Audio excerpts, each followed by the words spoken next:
Hello my dear students, welcome to all of you technical academy गया। चलिए students, आज हम लोग पढ़ने वाले हैं लेक्चर नंबर 21 है। यूनिट आपका 2 है और पार्ट आपका 3 है। ठीक है, तो इसमें हम लोग समझते हैं कुछ इम्पोर्टेंट रिलेशन कुछ क्या क्या होता है। जैसे में आपका देखा जाए तो टाइम पीरियड एंड फ्रीक्वेंसी में क्या क्या रिलेशन होता है। फिर हम लोग देखते हैं कि एंगुलर वेलोसिटी और फ्रीक्वेंसी में क्या क्या रिलेशन होता है।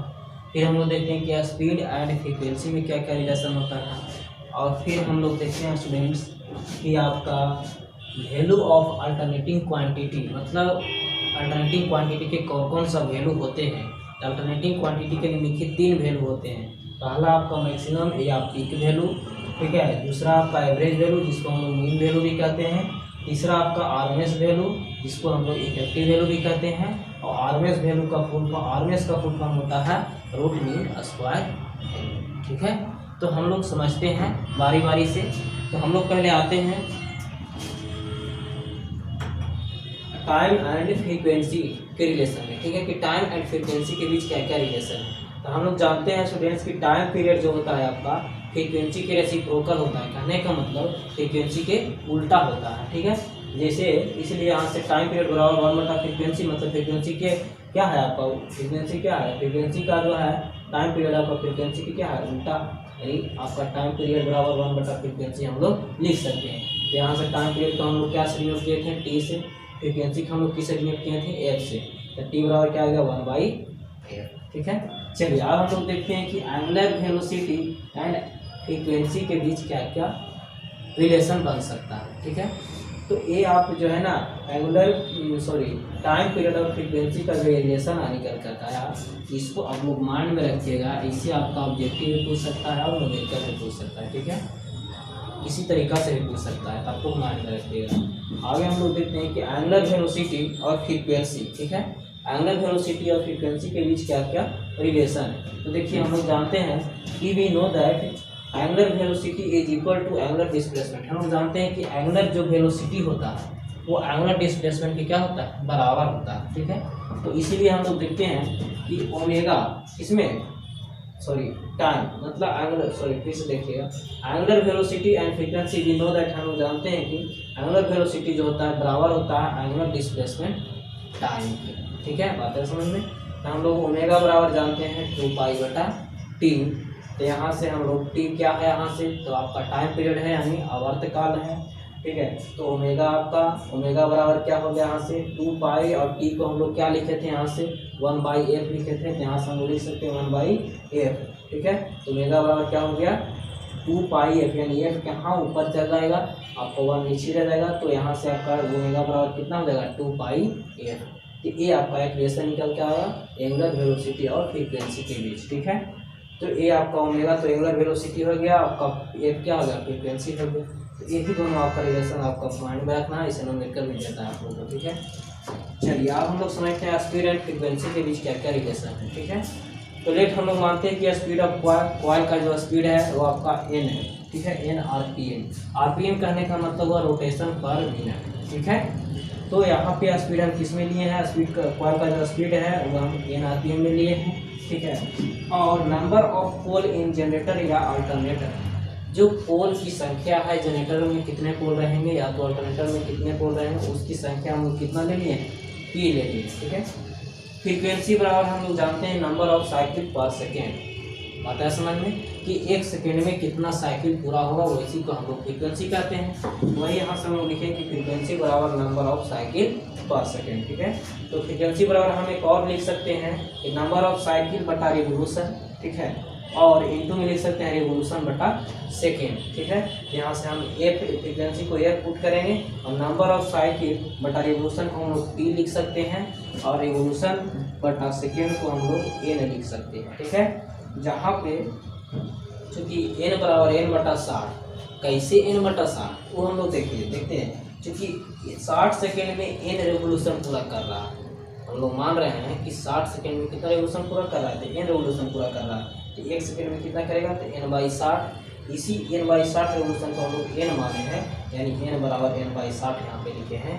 और पोल कितना हो जाएगा, पोल p/2 हो जाएगा। ठीक है, तो यहाँ से हम लोग देखें तो एक बराबर क्या आ गया टी के जगह पर हम कितना लिखेंगे, T/2 लिखेंगे, और n के जगह पर कितना जाएगा, n/60 हो जाएगा। ठीक है, तो यहाँ से एक बराबर क्या आएगा, Pn/120।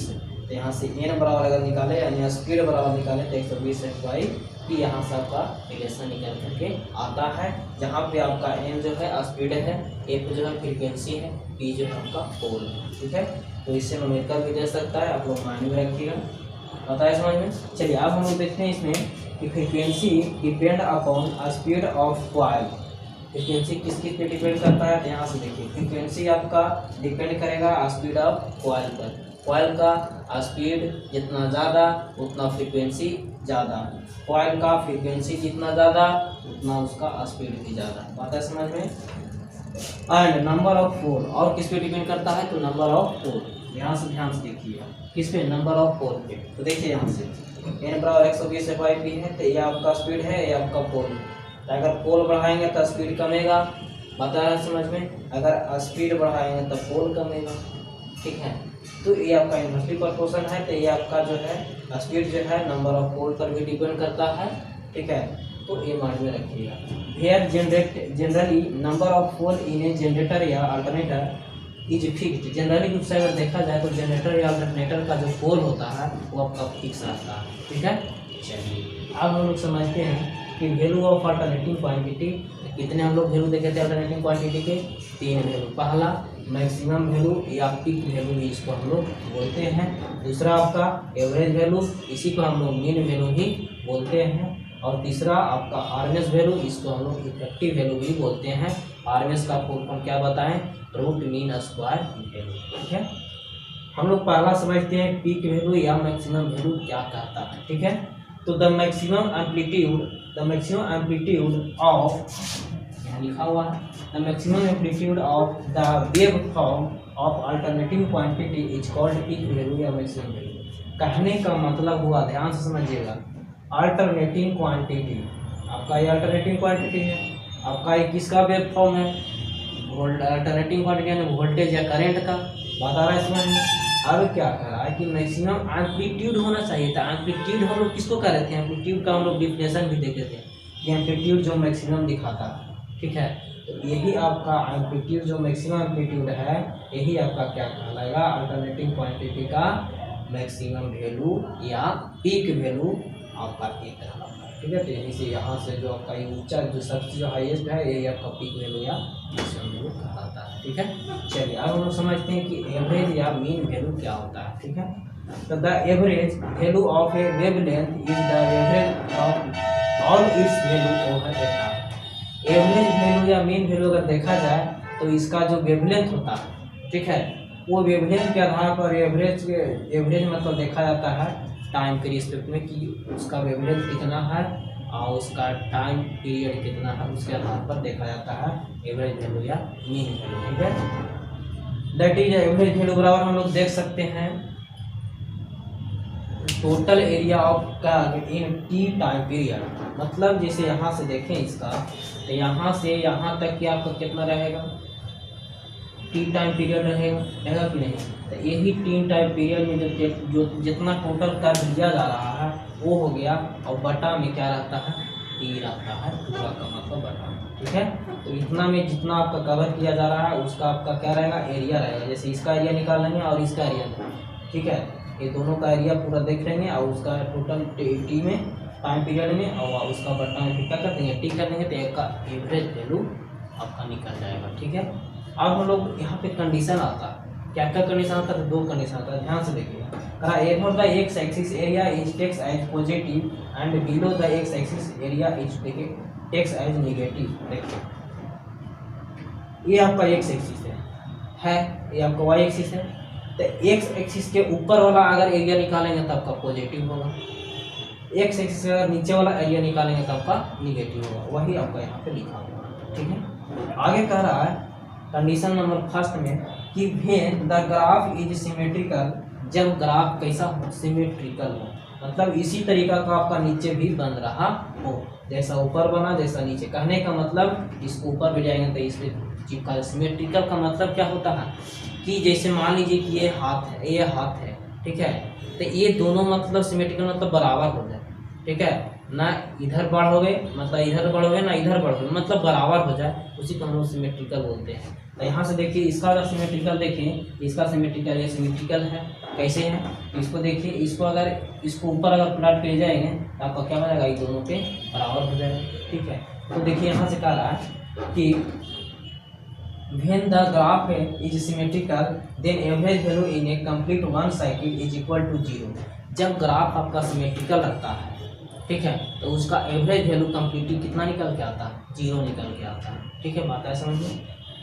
अब करा कि for finding the average value of symmetrical graph, अगर सिमेट्रिकल ग्राफ के लिए हम लोग एवरेज वैल्यू फाइंड करेंगे तो उसके लिए आपका हाफ साइकिल का एरिया ले जाता है, यानी कि मतलब हाफ साइकिल का एरिया लेंगे ऊपर वाला। ठीक है, तो यहाँ से हम लोग एवरेज वैल्यू बराबर लिख सकते हैं एरिया अंडर हाफ साइकिल और बटा base length of half cycle. तो बेस लेंथ अगर हाफ साइकिल का लेंगे तो पूरा टी, तो इतना का कितना T/2 होगा, बता समझ में। तो यहाँ पर कितना हो जाएगा T/2 अपने का।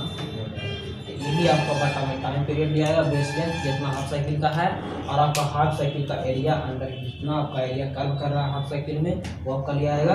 तो इससे हमको एवरेज वैल्यू निकल जाएगा। ये किसके लिए, सिमेट्रिकल ग्राफ के लिए अवेलेबल है। ठीक है, तो स्टूडेंट्स आज हम लोग यहीं तक, थैंक यू सो मच।